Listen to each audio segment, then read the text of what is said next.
우리 오늘 말씀을 함께 보겠습니다. 오늘 말씀은 창세기 50장 15절부터 21절까지의 말씀입니다. 창세기 50장 15절부터 21절 우리 한 절씩 교독해서 읽도록 하겠습니다. 요셉의 형제들이 아버지의 죽음을 보고 말했습니다. 혹시 요셉이 우리에게 원한을 품고 우리가 그에게 했던 모든 잘못에 대해 안갚음을 하면 어떻게 하지? 그들이 요셉에게 전가를 보냈습니다. 아우님의 아버지께서 돌아가시기 전에 이런 지시를 하셨습니다. 정말 간절히 부탁한다. 비록 내 형제들이 내게 악을 행했어도 너는 내 형제들의 죄와 허물을 다 용서해 주어라 하고 말입니다. 그러니 아우님 아버지의 종들, 하나님의 종들이 지은 죄를 제발 용서해 주십시오. 요셉은 이 말을 듣고 울었습니다. 그때 요셉의 형제들이 와서 그의 앞에 엎드리면서 말했습니다. 보십시오. 우리는 아우님의 종입니다. 요셉이 형제들에게 말했습니다. 두려워하지 마십시오. 제가 하나님을 대신하겠습니까? 형님들은 저를 해치려고 악을 꾀했지만 하나님은 지금 보시는 것처럼 그것을 선하게 바꾸셔서 오늘날 많은 사람들의 생명을 함께 읽겠습니다. 그러니 두려워하지 마십시오. 제가 형님들과 형님들의 자식들을 기르겠습니다. 요셉은 형제들을 안심시키며 부드럽게 말했습니다. 아멘. 오늘 레이즈업 세 번째 주제로 우리 노기석 목사님 말씀 전해주시겠습니다. 할렐루야. 네, 우리 같이 기도하고 함께 말씀을 나누겠습니다. 주님, 코로나로 인해서 우리의 삶이 많이 바뀌었습니다. 교회도, 사회도, 또 직장도, 하나님 우리의 속한 지역사회도 하나 이런 시대에 다시 한번 주님 바라보게 하시고 주님의 정말 시선으로 이 시대를 보고 또 주님 주시는 사명을 발견하는 우리 모두가 되게 하여 주옵소서. 감사드리며 예수님의 이름으로 기도하였습니다. 네, 코로나가 이제 우리나라는 감사하게도 환자가 그죠 발생하는 게 이제 굉장히 줄어서 몇 명, 6명인가요? 그저께. 네, 근데 그 6명도 해외에서 들어오신 분들이었고 내부적으로는 인원이 많이 이제 줄어들었습니다. 그래서 참 감사한 것 같고요. 그렇지만 해외는 아직도 굉장히 수백만 명이 지금 걸려 있고 또 수만 명이 지금 목숨을 잃었죠. 그래서 아직도 기도가 많이 필요한 것 같고 우리가 같이 이 어려움을 이길 수 있도록 기도해야 될 것 같습니다. 또 한편으로는 아까 광고에서 말씀드린 것 같이 이제 코로나 이후의 시대를 어떻게 살아갈 건가, 또 신앙생활 어떻게 할 건가, 교회는 무엇을 해야 되나, 사실 교회가 고민이 많습니다. 우리가 잘 느끼는 것처럼 사회적 거리두기, 그렇죠? 다 마스크 쓰고 서로 이제 악수도 잘 안 하고 또 이렇게 다가가지도 못하고 참 어려운 시대인 것 같아요. 이렇게 방문하는 것도 꺼려지고 수십 명, 수백 명이 모여서 무슨 집회하는 것도 예전처럼 할 수가 없는 그런 시대로 접어들었습니다. 이런 시대에 과연 어떻게 우리는 예배를 드리고 또 복음을 전하고 생활을 할 건가? 한편으로는 이런 얘기들을 하세요. 이렇게 사회적 거리두기 하니까 만나지도 못하고 옛날에 이렇게 같이 밥 먹고 그랬는데 쉽지 않다. 그래서 좀 외롭다. 이러는 분들이 참 많아요. 그렇죠? 그래서 도리어 이럴 때 가족이 그립고 공동체가 그립고 그래서 예배 공동체, 이렇게 신앙 공동체로 모일 수 있는 게 얼마나 소중한지를 저희가 같이 공감하고 있습니다. M센터도 고민이 많아요. 과연 어떻게 해야 되나. 형제들은 공장에서 외출을 금지시키고 있고 또 일자리가 없어져서 직장이 없어져서 또 공장이 문을 닫거나 그래서 이제 지금 어려워하는 친구들도 많고 저희도 어떻게 하면 일자리를 만들 수 있을까 고민도 해보고 어떻게 하면 우리 공동체들을 더 강화시킬 수 있을까 좀 사실은 우리 목회자들끼리 고민도 하고 이야기도 많이 나누고 있습니다. 그러던 중에 지난 화요일날 수요일 이틀간 저희가 전라남도 광주에 저희 러시아 목사님하고 몇 분이 같이 방문을 좀 하고 왔어요. 거기에 어떤 한 우리 전도사님이 그 비즈니스 미션, 네, 그래서 이렇게 하신다고 그래가지고 그분도 만날 겸 또 거기 고려인 마을이 있거든요. 광주에 고려인 마을을 좀 갔다 와야겠다. 그래서 갔는데 상당한 충격을 받고 왔습니다. 저희가 거룩한 충격을 받고 왔어요. 어떤 충격이었는가? 거기 고려인 마을을 시작하신 목사님이 계시는데요. 원래 영어 교사로 고등학교 영어 교사로 일을 하시다가 좀 일찍 은퇴하시고 이제 이주민 사역을 해야겠다. 외국인 근로자를 도와야겠다. 근데 동네에 외국인이 없더래요. 그러다가 우연히 고려인 아주머니를 한번 만난 거예요. 이 고려인 아주머니가 이제 불법 체류 위기에 있고 직장이 없고 그 아주머니를 돕다가 이제 그분이 정착할 수 있게 됐고 또 다른 분을 돕다가 그러다 보니까 이제 고려인들이 입소문이 나서 그 동네로 한 분, 두 분 이제 이사 오기 시작하는 거예요. 이분이 일자리도 알아봐주고 비자도 도와주고 병원도 같이 다니고 이렇게 하니까 그 동네에 고려인들이 모여 살게 돼가지고요. 지금 20년이 됐는데 지금은 20년 전에는 1명 살았는데 지금은 4,000명이 산대요. 네, 대단하죠. 거기가 이제 거기는 우리랑 비슷해요. 이름이 월곡동이더라고요. 우리는 원곡동이잖아요. 거기는 월곡동, 광주 광산구 월곡동. 그러니까 재밌었어요. 그랬더니 이제 고려인만 사는 게 아니라 옆에 중국 식당도 생기고 베트남 식당도 생기고 그래서 거기가 이 원곡동처럼 외국인 거리 또 다문화 음식 거리 이런 것도 생기고 그래서 이제 고려인 센터도 만드시고 고려인 교회도 세우시고 또 고려인 아이들 어린이집도 세우시고 뭐 청소년 센터도 세우고 고려인 그 라디오 방송국도 운영하더라고요. 102.1MHz FM 깜짝 놀랐어요. 야, 우리는 저거 아직 못 하고 있는데 막 제가 그다음에 새날학교라고 다문화 아이들 한 150명 다니는 학교도 세우시고 뭐 하여간 이분이 어마어마한 일을 한 거예요. 근데 이야기를 나누다가 제가 놀란 건 이거였어요. 이분이 처음에 그 사역을 시작하실 때 자기 동네 외국인이 거의 없었대요. 근데 이제 고려인을 도우면서 고려인이 우리 동네에 이사 오게 만들자 이런 생각을 하셨대요. 우리 정말 교회를 세우고 신앙 있는 사람들이 도와주면 외국인들이 와서 한국인과 외국인이 더불어 사는 특별히 독립운동했던 그 후손들인데 이렇게 불법 체류로 있는 거는 말이 안 된다. 우리가 도와야 된다. 그래서 이제 그렇게 돕던 일들이 그렇게 마을을 만들고 지역을 완전히 바꿔놓는 협동조합을 만들어가지고 미용실도 오픈하고 협동조합 만들어서 뭐 음악하고 무용학원도 만들고 그러니까 참 제가 보고는 저희가 다음에 M센터가 앞으로 10년간 뭐 해야 될까 제가 거기서 도전을 많이 받고 왔어요. 그래서 저희가 한 번 더 내려가려고 그래요. 몇 번 더 가서 좀 배우고 제가 이제 서울에서만 우리가 서울 경기권만 잘하는 줄 알았더니 이 참 지방에서 더 잘하시는 분들을 보고는 큰 도전을 받고 돌아왔습니다. 제가 예전에 이라크에 처음 갈 때 2003년에 저희 김사물 목사님 모시고 갈 때 바그다드에서 교회를 개척을 했는데요. 한인 교회를 개척했죠. 그때 바그다드에 한인이 거의 없었어요. 그래서 제가 목사님이 전쟁터에 전쟁 끝난 지도 얼마 안 됐는데 누가 여기 옵니까? 이 교회가 되겠습니까? 근데 김사물 목사님이 이런 얘기를 하셨어요. 한국 사람들이 오게 만들자 그러시는 거예요. 제가 깜짝 놀라가지고 어떻게 해요? 그랬더니 우리가 교회를 여기서 시작하고 예배를 잘 드리면서 한국 사람들 오는 거 도와주고 그러면 이 교회를 중심으로 한인 공동체가 형성되고 한인 타운이 형성될 수 있다. 교회가 중심에서 쓰면 된다. 근데 그 얘기가 떠오르더라고요. 광주의 이 목사님도 그분이 딱 깃발을 들고 돕고 하나님의 사람으로 굳건히 서 있으니까 그 목사님 주위에 고려인들이 모여서 고려인 마을이 생긴 거예요. 보통 이주민 선교를 할 때는요, 이주민들이 저 동네 많아요. 그럼 거기 가서 센터 오픈하고 찾아갔었어요. 근데 제가 한국에서는 처음 본 것 같아요. 이분은 거꾸로 온 거예요. 우리 동네 외국인이 살기 좋은 마을을 만들어서 아예 고려인 마을을 만들자. 이름도 고려인 마을.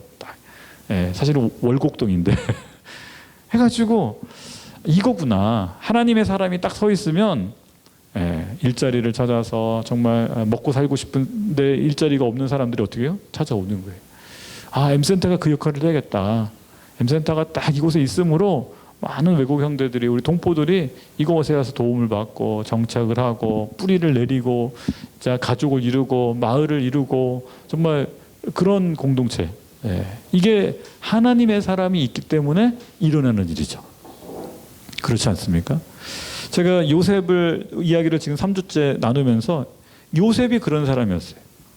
요셉이 이집트에 노예로 팔려가가지고 그죠? 종살이하고 죄수로 감옥에서 감옥살이하고 있었지만 요셉의 깃발, 요셉이 믿음의 깃발을 딱 들고 그곳에 있으니까 이 가난, 어떻게 보면 흉년, 그죠? 고난, 아주 어려운 시기에 그곳으로 누가 와요? 형제들이 오고 친척들이 오고 나중에는 그 굶어 죽은 걸 피해서 사람들이 식량을 구하기 위해 이집트에 오고 그래서 요셉 주위에 온 가족이 다 모이고 나중에는 몇 년 이제 100년, 200년 지나니까 이스라엘 민족이 거기서 형성되잖아요. 히브리 민족이 그렇죠? 요셉이 이집트에 뿌리 내리지 않았다면 형성될 수가 없었어요. 아, 이게 하나님의 원리구나.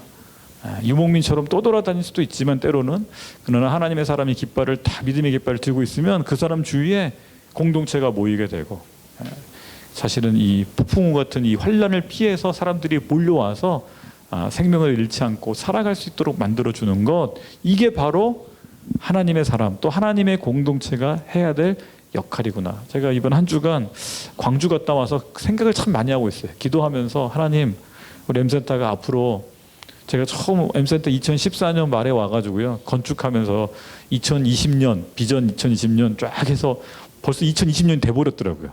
세월이 왜 이렇게 빠른지. 이제 2025년이든 2030년이든 좀 비전을 하나 만들어야 되는데 떠오르는 게 없는 거예요, 제가. 그래서 김포, 평택, 화성, 지금 남양주까지 센터도 만들고, 평생교육도 만들고, 지역아동센터 뭐 많이 만들었는데 다 거의 이루어졌어요. 하나님 주신 비전들이. 근데 앞으로 5년 후, 앞으로 10년 후 우리 M센터는 어떤 모습이 돼야 됩니까? 보면서 요셉처럼 레이즈업이요, 이렇게 사람을 일으키는 거예요. 사람을 일으키고 공동체를 일으키고 또 일자리도 일으키고 네, 교회들도 많이 세우고 고려인 마을에 가니까 그 교회가 고려인 교회만 12개가 있더라고요. 이 목사님 혼자 내가 대장이야 이게 아니고 목사님들 오면 개척하라고. 그래서 고려인 교회들만 12개가 그 동네에 있는 거예요. 보면서 이게 우리가 해야 되는 역할이구나 라는 생각을 해보았습니다. 앞으로 조금 더 저희가 몇 번 더 찾아가서 배우고 우리 또 M센터도 많은 새로운 일들을 또 하기를 원합니다. 오늘 본문으로 돌아가서 요셉을 한번 생각해 봅시다. 요셉이 고난 속에서도 믿음을 잃지 않고 어찌 보면 믿음의 깃발을 딱 들고 서 있을 수 있었던 비결은 뭘까? 묵상하던 가운데 한 구절이 떠올랐어요. 오늘 본문은 아니지만 좀 앞에 있는 본문인데요. 제가 한번 읽어보겠습니다. 창세기 47장인데요.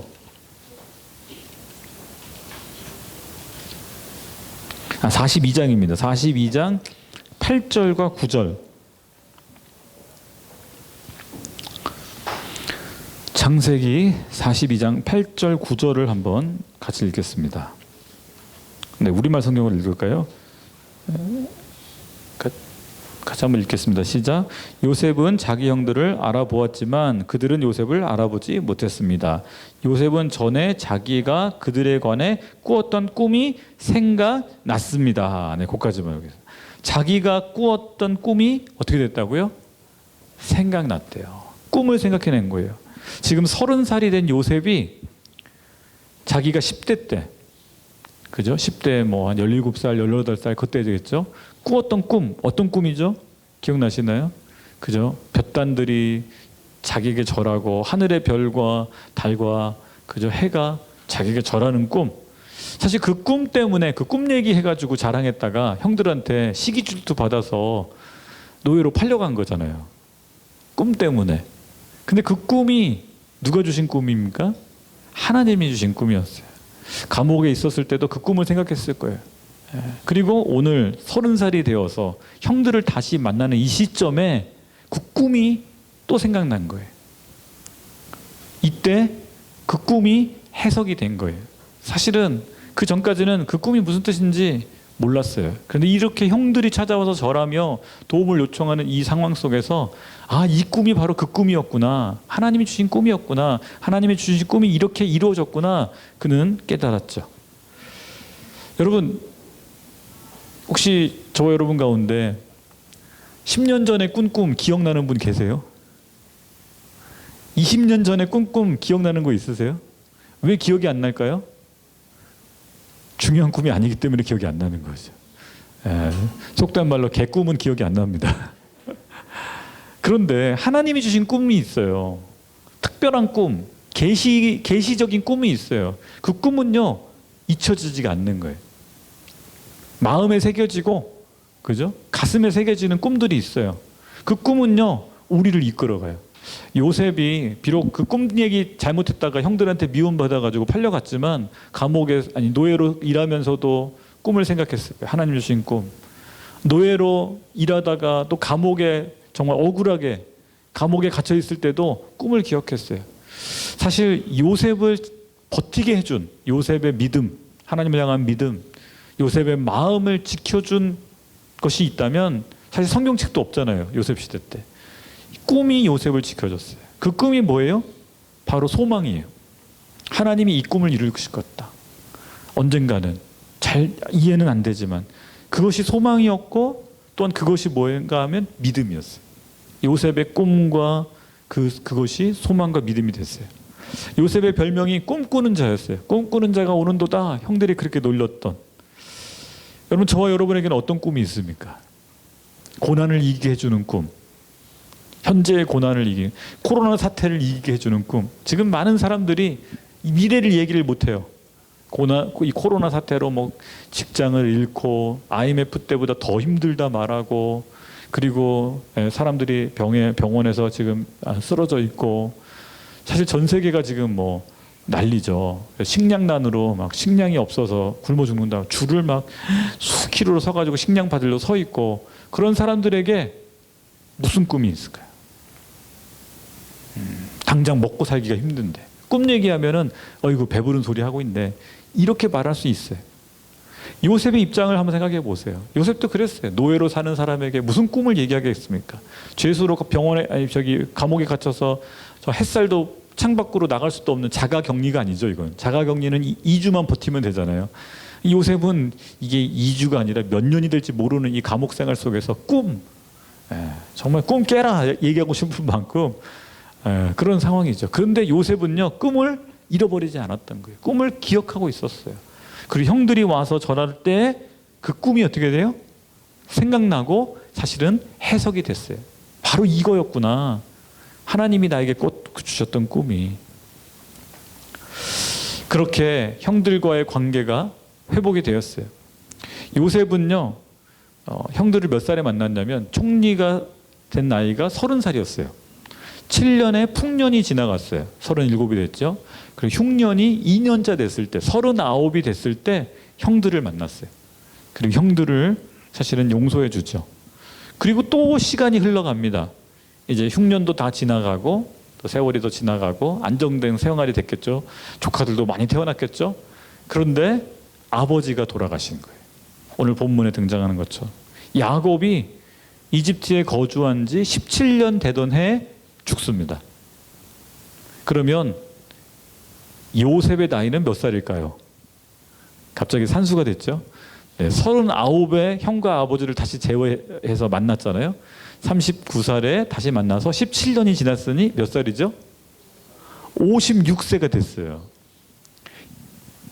요셉이 지금 56세가 됐는데 그때 아버지가 죽자마자 형들이 찾아온 거예요. 형들이 왜 찾아왔어요? 오늘 본문에 봅시다. 15절과 16절 같이 한번 읽어봅시다. 같이 읽겠습니다. 시작. 요셉의 형제들이 아버지의 죽음을 보고 말했습니다. 혹시 요셉이 우리에게 원한을 품고 우리가 그에게 했던 모든 잘못에 대해 안갚음을 하면 어떻게 하지? 그들이 요셉에게 전가를 보냈습니다. 아우님의 아버지께서 돌아가시기 전에 이런 지시를 하셨습니다. 지금 요셉하고 형들하고 만난 지가 17년이 지났어요. 요셉도 나이가 56세예요. 요셉이 팔려갔을 때가 아마 한 17살, 18살 뭐 대충 그랬을 테니까 40년 전에 형들이 자기를 팔았던 거예요. 40년의 세월이 지난 이 시점에 형들이 옛날에 본인들이 했던 그 악이 떠오른 거예요. 죄가. 아버지 돌아가셨으니 야 동생이 안갚음하고 복수하면 우린 다 죽는다. 대책을 세우자. 형들끼리 모여서 대책한 결과가 뭐예요? 아버지의 이름으로 좀 봐달라고 하자. 전가를 보내주죠. 첫 인사가 이거였어요. 아우님의 아버지께서. 아부하는 게 보이죠? 네, 우리 아버지가 아니에요. 상식적으로 말하면 우리 아버지께서 이렇게 되는데 아우님의 아버지께서 동생을 아주 극존칭으로 올리죠. 살아야 되니까. 살아야 되니까. 여러분 요셉을 팔았던 형들의 죄책감은요 지금 거의 몇 년 동안 이 형들을 괴롭혔어요? 40년을 괴롭힌 거예요. 사실 요셉 만났을 때 요셉이 39살이니까 한 20년 만에 만났을 때도 부들부들 떨었어요. 요셉한테 복수당할까 봐. 요셉이 용서해 줬잖아요. 그런데도 또 17년이 또 지났어요. 이제는 뭐 다 잊을만 하고 나이도 들었고 이제 뭐 너나 나나 이제 뭐 다 나이들 중년이니까 서로 그냥 잘 지내자 이럴 만도 한데 형들에게 있는 이 죄책감, 여러분 죄의 꼬리가 생각보다 길어요. 40년을 괴롭히는 거예요. 형들의 마음을. 그 죄책감과 두려움이 형들의 마음속에 남아 있었어요. 이미 요셉은 17년 전에 다 용서했어요. 요셉은요 용서하고 그냥 말도 안 했을 거예요. 언급도 안 했을 거예요. 잊고 살았을 거예요. 근데 형들은 잊지 못하는 거예요. 자신들의 죄를.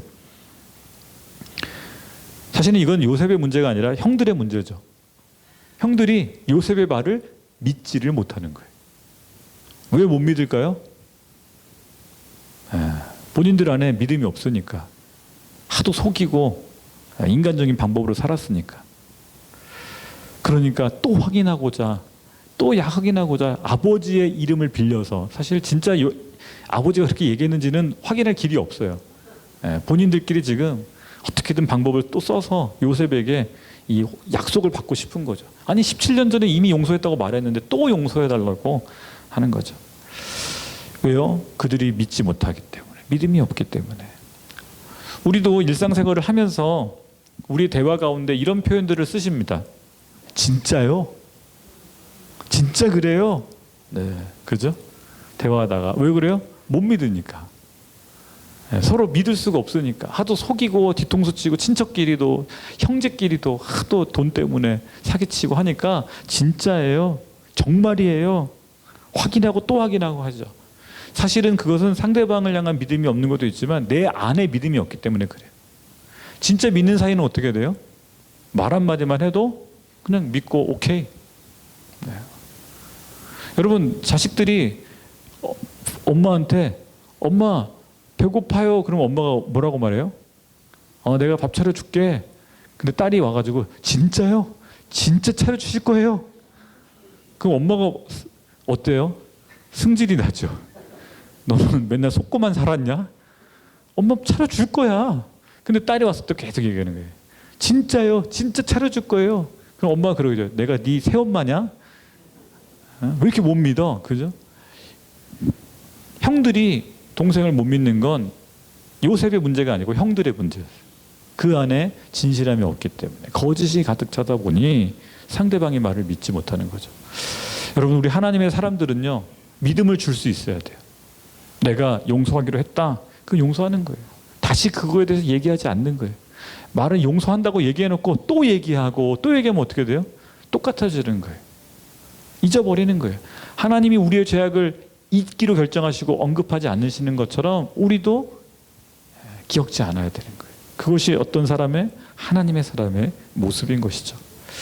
또 본문으로 한번 돌아가겠습니다. 17절과 18절 한번 볼까요? 같이 읽겠습니다. 시작.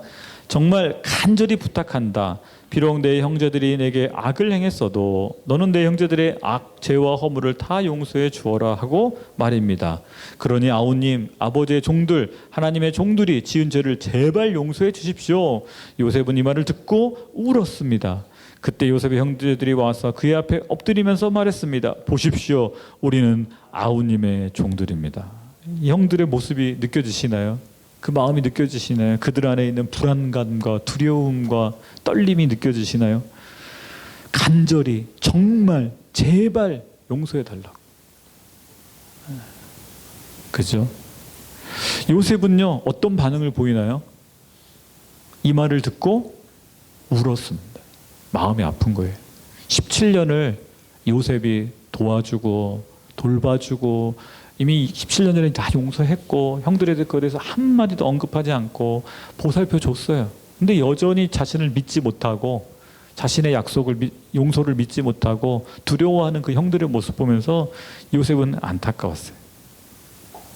사실 처음 요셉이 형들을 만났을 때는요 어땠을까요?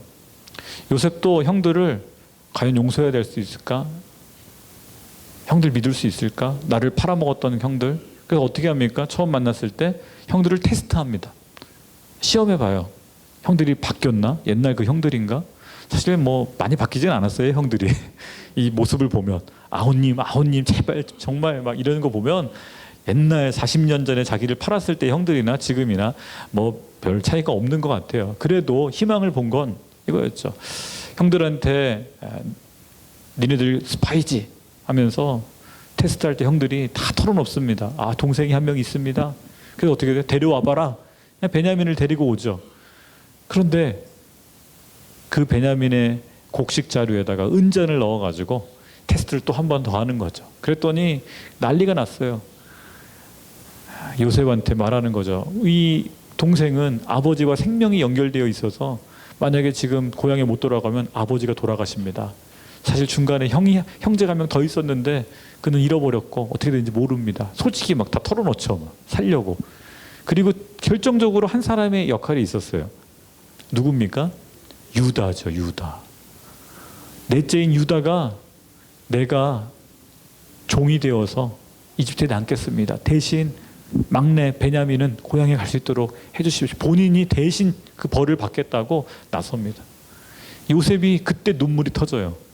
유다 형, 넷째 형의 그 모습을 보고. 만약에 그때 유다가 그러지 않았으면요, 요셉은 용서 안 했을 수도 있어요. 복수했을 수도 있어요. 나 감옥에 쳐넣어 이럴 수도 있었을 거예요. 근데 유다가 마치 예수님처럼 내가 이 모든 죄를 짊어지고 내가 벌을 받겠습니다. 나서는 유다의 모습을 보고 요셉은 마음이 풀렸고 용서해 줬죠. 그리고 나서는 17년 동안 한마디도 안 하고 살아왔습니다. 그런데 형들은 그 용서가 그들 마음 가운데 제대로 남질 않았죠. 여러분, 용서하면은요, 사실은 나도 살고 그 사람도 삽니다. 근데 용서하지 못하면 어떻게 될까요? 그 분노와 복수심은요, 나도 죽이고 상대방도 죽여요. 이게 영적인 그 비밀이 있어요. 용서에. 왜 그런가? 성경을 보면요, 용서는 하나님의 성품입니다. 용서가 뭐라고요? 하나님의 성품이에요. 그럼 하나님은요, 저와 여러분을 향해 용서하시고 또 용서하세요. 그리고 우리의 죄를 기억지 아니하시겠다. 동이 서에서 먼 것처럼 너의 죄를 저 바닥 끝에 던져버려서 내가 너의 죄를 기억지 않겠다고. 용서하시는 하나님. 여러분, 그분을 닮았기에 요셉도요, 용서하는 사람이었어요. 믿음의 사람. 축복합니다. 저와 여러분이 하나님의 사람 요셉처럼 용서의 사람 되시기를 축복합니다. 네. 마지막으로 우리 19절부터 21절을 볼까요? 같이 읽겠습니다. 시작. 요셉이 형제들에게 말했습니다. 두려워하지 마십시오. 제가 하나님을 대신하겠습니까? 형님들은 저를 해치려고 악을 꾀했지만 하나님은 지금 보시는 것처럼 그것을 선하게 바꾸셔서 오늘날 많은 사람들의 생명을 구하셨습니다. 그러니 두려워하지 마십시오. 제가 형님들과 형님들의 자식들을 기르겠습니다. 요셉은 형제들을 안심시키며 부드럽게 말했습니다. 요셉이 형들을 향해서 두려워하지 마십시오. 안심시키며 부드럽게. 이게 뭐냐면 배려예요. 배려. 형들의 두려움을 아는 거예요. 요셉은 형들을 향해 배려하며 그들의 마음을 달래주죠. 그리고 너무 멋진 고백을 해요. 내가 하나님을 대신하겠습니까? 이게 진정 하나님의 사람의 모습이에요. 우리는 하나님 대신 일하려고 많이 해요. 네. 하나님 대신 우리가 일 다 해버리려고 그래요. 네. 그죠? 내 열심으로, 하나님은 저 뒤에 계세요. 내가 다 할게요. 네. 하나님 쉬고 계세요. 제가 다 할게요. 하나님 대신에 우리가 다 하려고 그래요. 근데 요셉의 고백처럼 우리는 해야 돼요. 우리가 하나님을 대신하리니까. 내가 원수 갚는 것 내 일이 아니에요. 하나님의 일이에요. 은혜 베푸는 일도 내 일이 아니에요. 하나님 일이에요. 우리는 그냥 통로일 뿐이에요. 여러분, 사람을 살리는 것도요, 내가 하는 일이 아니에요. 하나님이 하신 일을 우리가 대신, 하나님 하실 일을 우리가 맡아서 하는 거죠. 요셉의 고백, 내가 하나님을 대신하리이까. 그 고백이 저와 여러분의 고백 되시기를 축복합니다. 당신들은 나를 헤아려 했으나 하나님은 그것을 선으로 바꾸사. 악을 선으로 바꾸시는 분 하나님이세요. 인간은 이걸 못합니다. 인간은 거꾸로 많이 하죠. 선을 악으로 바꾸죠. 호의를 베풀었는데 배신 때리고 뒤통수 치고 선을 악으로 돌려주는 게 인간의 악함이에요. 근데 하나님은 어떻게 했어요? 거꾸로 인간의 악을 선으로 바꾸시는 하나님.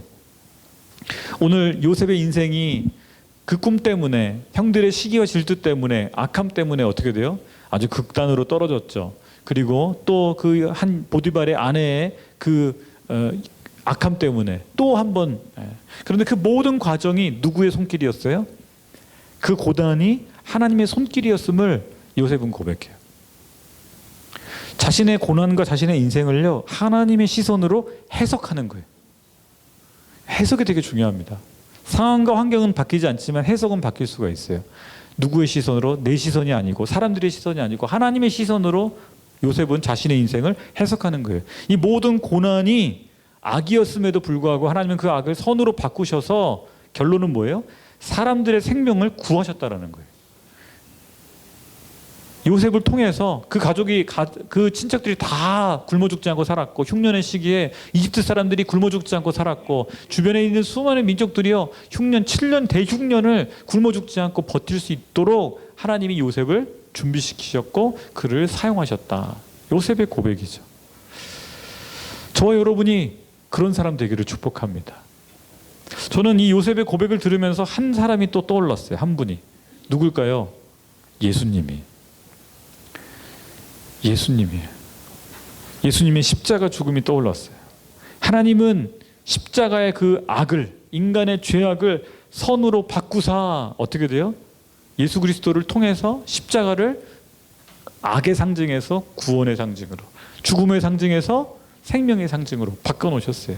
그리고 어떻게 돼요? 수많은 생명을 구원하셨어요. 지금 여자분들이 십자가 목걸이 많이 하고 다니죠. 만약에 타임머신을 타고 2000년 전 로마 시대 때로 가면은요, 로마 사람들이 보고 깜짝 놀랄 거예요. 왜냐하면 십자가는요, 사형틀이에요. 사형. 처형하는 정. 그래서 어떻게 경악을 할 거예요. 십자가는 저주의 상징이었고 죽음의 상징이고 인간의 악한, 정말 사람을 죽이는 가장 잔혹한 방법이었어요. 그 자리가 구원의 자리로 바뀐 거예요. 인간의 악함의 극치인 것을 하나님은 구원의 자리로 바꿔놓으셨어요. 누구를 통해서요? 예수 그리스도를 통해서. 마치 요셉을 그렇게 바꿔서 요셉을 통해서 그 모든 악한 상황들과 환경을 구원의 통로로 쓰신 것처럼 예수님을 통해서 역전시키셨어요. 요셉은 자신의 인생을 하나님의 눈으로 해석한 거죠. 그리고 마지막으로 21절에 자신의 인생의 사명을 고백합니다. 그 사명이 뭘까요? 제가 형님들과 형님들의 자식들을 기르겠습니다. 먹여 살리겠습니다. 오늘 영어 설교 제목이 레이즈업인데요. 레이즈업은 일으키다라는 거예요. 이렇게 세우다. 한 사람, 쓰러져 있는 사람을 이렇게 세우고, 그죠? 환자들을 이렇게 세우고, 넘어진 사람을 이렇게 세우고, 굶어 죽는 사람들 이렇게 세우고, 그리고 공동체를, 가정을 이렇게 세우는 게 이 레이즈업이에요. 그 노래 있죠. You raise me up. 그 노래의 그 단어, 영어 단어예요. 하나님이 우리를 종에서 이렇게 세우고 죄수의 몸에서 이렇게 세워서 존귀한 자로 만드시는 것처럼 여러분, 요셉도 역시 굶어 죽을 형제들을 이렇게 세우는 거예요. 죄로 몸부림치며 두려워하는 형제들을 이렇게 세우는 거예요. 용서합니다. 걱정하지 마십시오. 두려워하지 마십시오. 내가 당신들을 먹여 살릴 겁니다. 근데 그 후손들까지 먹여 살릴 겁니다. 여러분, 이게 하나님의 사람의 모습이에요. 우리의 고난에도 목적이 있습니다. 저는 이 코로나 사태도 하나님의 뜻이 있다고 봅니다. 코로나 이전에 사람들이 너무 바빴어요. 가족과 함께 있을 수도 없는, 그냥 너무 바빠가지고 밤에도 일하고 그냥 먹고 돌아다니고, 코로나가 딱 되니까 어떻게 돼요? 가정이 꼼짝 못하고 자가 격리당하고, 가족들끼리 계속 새끼를 같이 먹고, 그죠? 애들도 학교를 안 가니까 제일 힘든 사람이 엄마더라고요. 밥 차리고 설거지하면 또 밥 차려야 되고 또 설거지하고. 사실 옛날 우리 어머님들 다 그렇게 사셨는데, 그죠? 요즘 젊은 여자분들이 그렇게 안 살다가 그렇게 살려니까 힘든 거죠. 그래서 남편들하고 이 부부 관계가 좋아지는 게 아니라 이제 부부 싸움이 많아지고 있다고 지금 그런 얘기도 들려와요. 근데 어찌 됐든 이 고난이요 사람들로 하여금 돌아보게 해요. 가정의 소중함을 깨닫게 되고 죄를 좀 덜 짓게 되고. 여러분 생각해 보세요. 그동안은 직장이 있고 갈 데도 많고 하나님 없이도 살 수가 많았어요. 즐길 일들이 많았어요. 근데 갑자기 못하는 거예요. 직장을 잃고 병에 걸리고 코로나에 걸려서 병상에 누워서 치료약도 없고 할 수 있는 게 아무것도 없을 때 사람들은 뭘 하고 할까요? 기도하는 거죠. 흥미로운 건 무신론자, 신을 믿지 않았던 많은 사람들이요. 특히 의사들이나 간호사들 중에 많은 사람들이 코로나 사태에서 하나님을 많이 만나는 일들이 벌어져요. 왜? 인간의 의학으로 한계가 있구나. 도리어 죽어가면서도 다른 사람을 돕는 그 크리스천들의 모습, 그런 고백들이 많아요. 그걸 보면서 하나님 살아계시는구나. 여러분 도리어 이 고난 속에서 하나님을 만나는 사람들이 있는 걸 보면 하나님의 섭리와 신비가 있는 것 같아요. 여러분 기억하십시오. 코로나, 이 정말 죽음의 코로나조차도 하나님은 사용하셔서 악을 선으로 바꾸셔서 죽음을 생명으로 바꾸셔서 사람들을 살리는데 하나님은 쓰세요. 역사하세요. 우리는 영적인 눈으로 이 고난을 해석하고 우리에게 주신 사명이 무엇인가를 오늘 요셉을 통해서 발견하기를 축복합니다. 요셉의 고백이 저와 여러분의 고백이 되었으면 좋겠어요. 내가 이곳에 있는 이주민들과 그 이주민들의 자식들을 기르겠습니다. 그 광주의 고려인 마을에 그 이천영 목사님의 고백처럼 내가 그들을 살려서 그들이 여기서 정착하고 뿌리 내리고 먹고 살고 아이들을 키울 수 있도록 내가 돕겠습니다. 그럴 때 어떻게 돼요? 생명의 역사가 일어나는 것이죠. 안산에서도 우리 M센터에 세워져 있는 뭐 김포나 평택이나 화성에서도 우리 하나님의 사람들이 있음으로 인해서 요셉 같은 사람들이 있음으로 그래서 여러분 생명이 살아나는 역사가 있기를 축복합니다. 요셉의 태도, 내가 하나님을 대신하리이까. 여러분 이 태도가 저와 여러분의 태도, 하나님의 관점으로 용서하고 나에게 허락된 이 고난을 해석하고 그리고 나에게 주어진 사명을 발견해서 하나님의 도구로서 하나님의 사명자로서 생명을 살리는 저와 여러분 되시기를 축복합니다. 같이 기도하겠습니다.